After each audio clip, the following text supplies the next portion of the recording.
This is a different type of video for those who are just now coming to my channel. My name is Drea and you may know me as Windy City Peach. I am a lifestyle and food blogger, and I often share food with you guys that you can cook in your own homes. So I was debating about if I would make this video, how I would make this video, really whether or not I would make this video. And so I was talking to a friend of mine and she really felt like it was important that I shared my story. So the reason why I've been a little silent online and haven't been sharing my cooking videos is because I was diagnosed with COVID-19. I wanted to share my experience for a variety of reasons. First of all, when I was first diagnosed, I did like most of you guys do and go to Google and look up, I was just diagnosed with COVID-19, what do I do? And I wanted to get shared experiences. And as I was looking online, I did not see a lot of women, Black women specifically, that fit the same profile as me. So I wanted to kind of share my experience just for those women who have experienced this. I know I'm not the only Black woman of my age and demographic who has experienced COVID-19, but I really wanted to share my story. So first of all, as those of you know, I'm a lawyer by profession. But disclaimer, I am not a medical professional. If you are having medical issues, you need to speak to your medical professional. Follow the advice of the medical professionals, the doctors, and those types of things. My second disclaimer is I am not about to go back and forth with anybody. My methods, what I did to get better, my experience, or anything like that. So if I see any of that in the comments, I will delete and block you, and you can go for it to be great, but not in my comment section.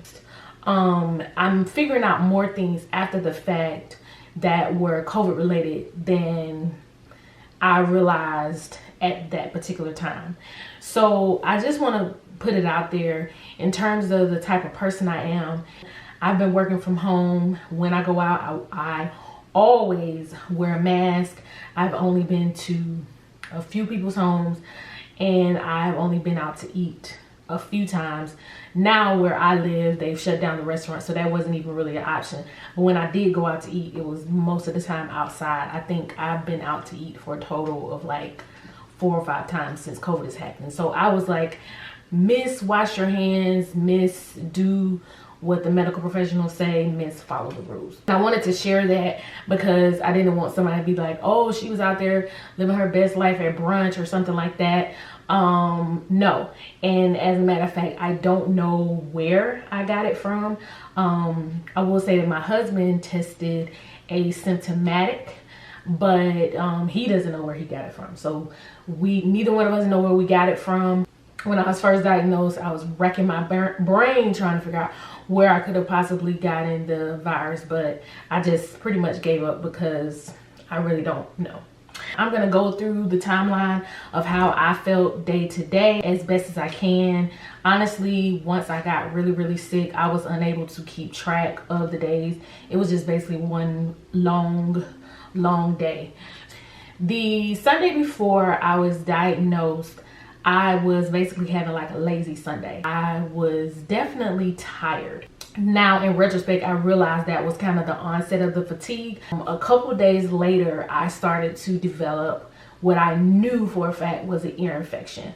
The day before, I had experienced some extreme congestion, and then that next morning, I woke up and I knew I had an ear infection. I knew I had an ear infection because I had one in the past, and it felt exactly the same way. And so my thought process was, you know what, I'm gonna go ahead and just go to the Take Care clinic, get the meds for my ear infection, and go on about my day. I made an appointment at the Take Care clinic that I had gone to some years prior when I had an ear infection. When I got there, they asked me a series of questions, which apparently were COVID test questions, and I answered yes to however many more that I was supposed to answer. And they said, okay, so because you answer the questions the way that you answer them, you're gonna have to go to the hospital because you know, you answer yes. And I actually was like arguing with the lady, like, look, lady, I know I have an ear infection. The reason I was congested, and as you know, just all of these questions, was like, I'm sorry, these are, you know, if you answer yes to however many questions, you have to go to the hospital. So I was actually frustrated because my ear at that point was like throbbing, and I knew that I needed meds for my ear. I went to the hospital and, you know, waited the typical waiting time. The doctor comes back and sees me, looks in my ear for like 0.3 seconds, and she's like, yeah, you definitely have an ear infection. I'm like, duh.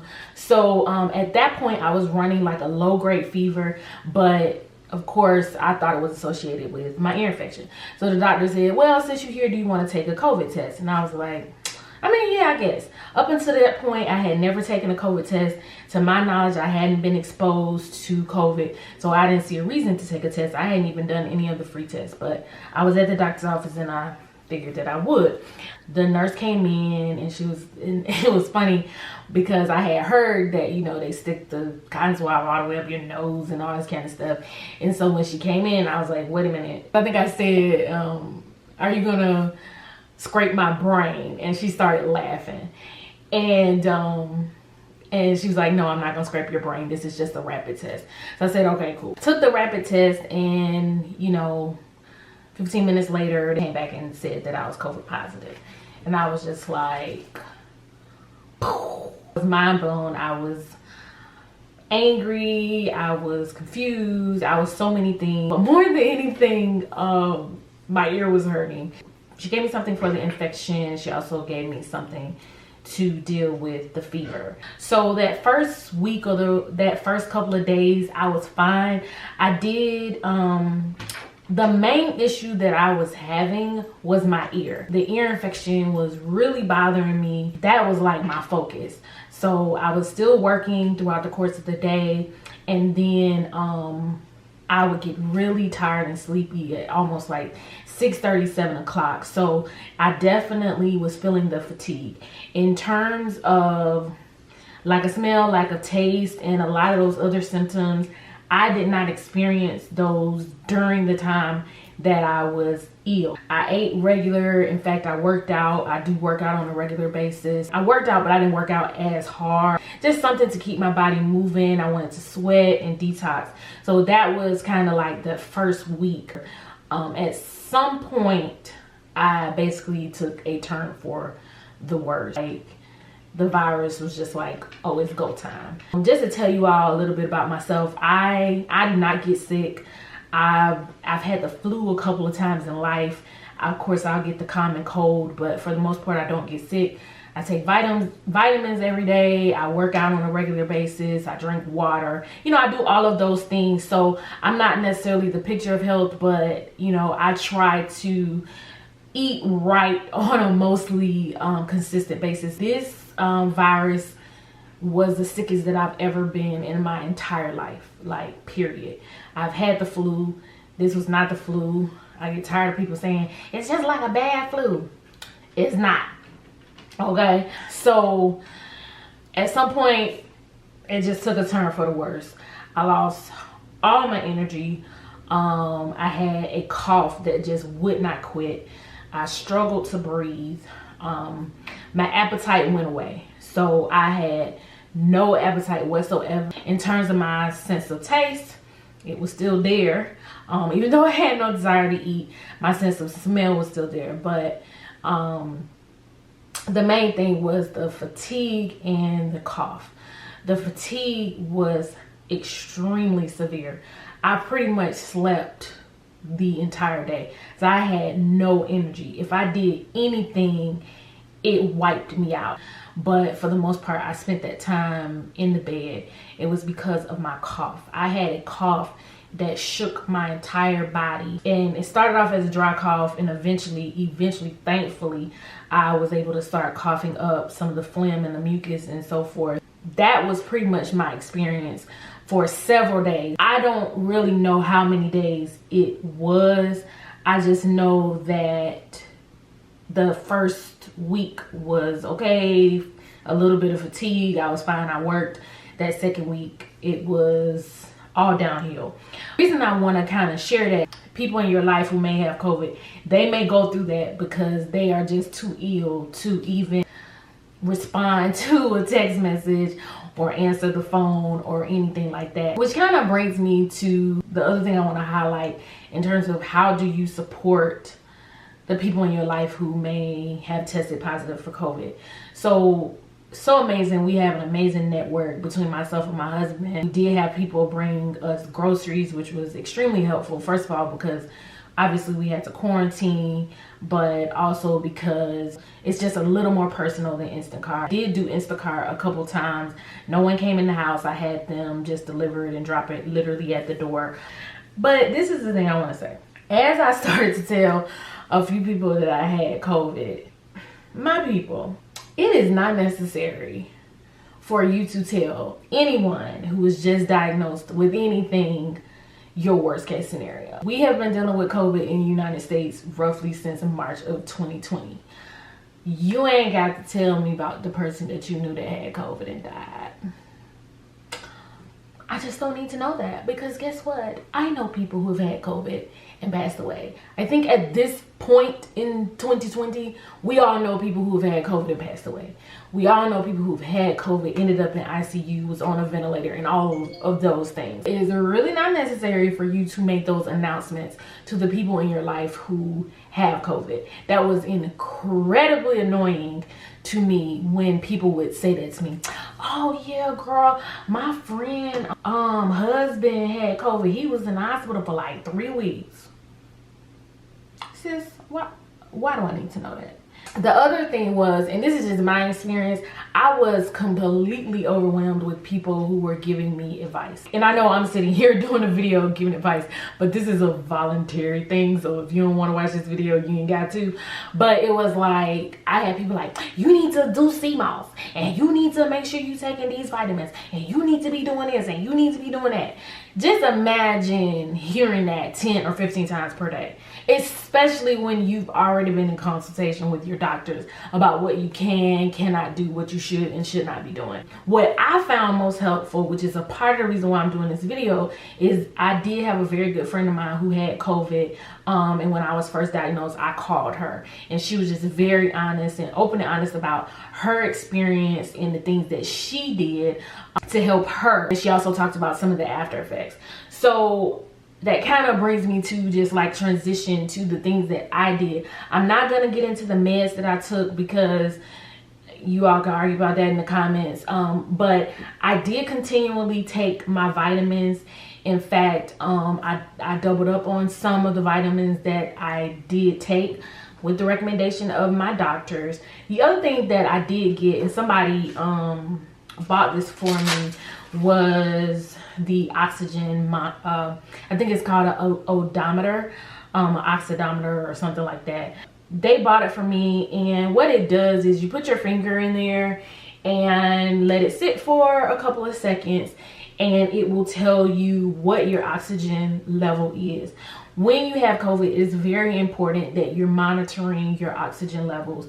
There were a few times that I lost my breath, like literally lost my breath, and I was worried about whether or not, number one, I would catch my breath, and number two, about whether or not I needed to go to the emergency room and get some oxygen, because I personally was struggling to breathe. But I had this monitor, and I had spoken to my doctor about what my levels, what my ideal levels were, and what I should and should not look out for.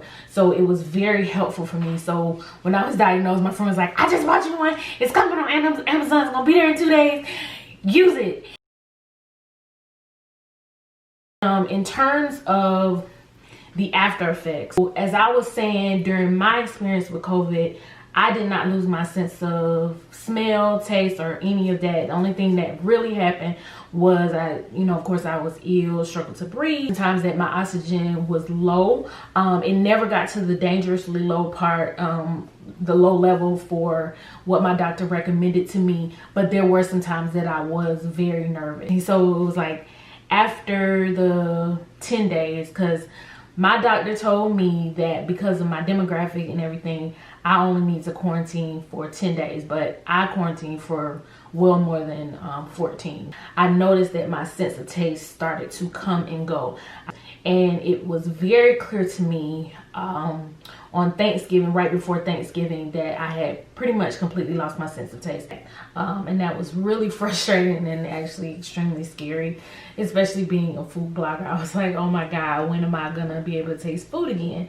But I'm happy to report that about 2 days ago, I started to be able to taste food again, and that was just an amazing feeling. I would say to anyone out there, listen to your medical professional, listen to your body. At this point, it's been about a week since I have pretty much recovered from everything, and I'm still catching up. I still deal with some fatigue. Another issue that I'm dealing with is just brain fog. I know you guys have noticed I've come in and out of this video a couple times. I just don't have the memory like I used to. I kind of blank out sometimes while I'm talking. I do still have a few issues breathing. I don't know how fast it is that I can walk, but I do know when I walk too fast, my body lets me know that I need to slow myself down. If I move across the room too fast, I will lose my breath. So I'm still having some breathing problems.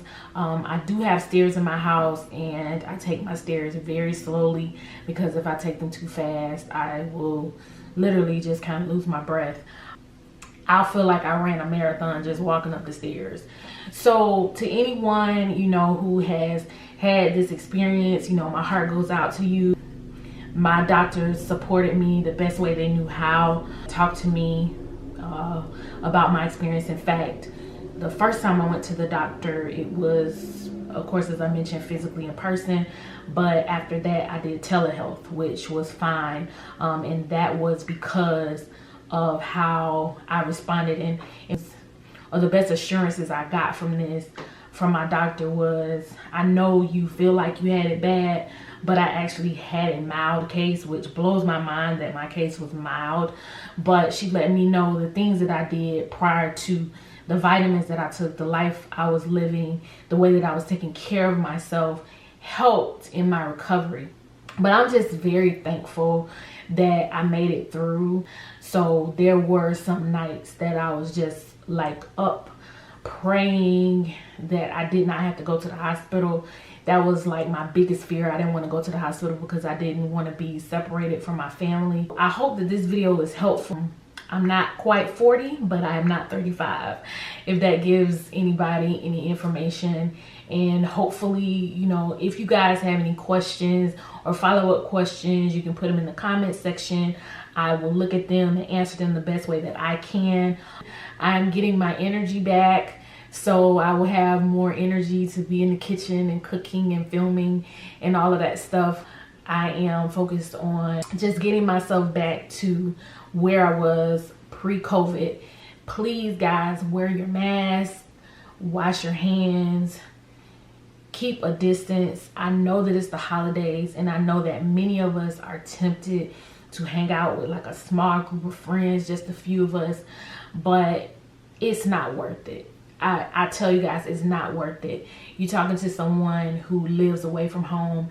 I have not physically seen my full extended family since February, March of this year, and it's a great likelihood that I will not see them until things are better in 2021. And it's hard. I know it's hard, but it is not worth it. What I went through, I would not wish that upon you. Keep yourself safe, keep others safe, and support those. If you find out about people who've had COVID, you know, do what you can to support them. And I thank you all in advance for those who wish me well, people who called and checked on me, people who called, sent me things, sent us groceries, all of that stuff. So thankful for that. Thankful for my husband who literally nursed me back to health. And we're gonna get back to some fun cooking videos eventually, y'all. So that's all I have for today. Thank you so much for joining me, and I think that's it. All right, guys, bye.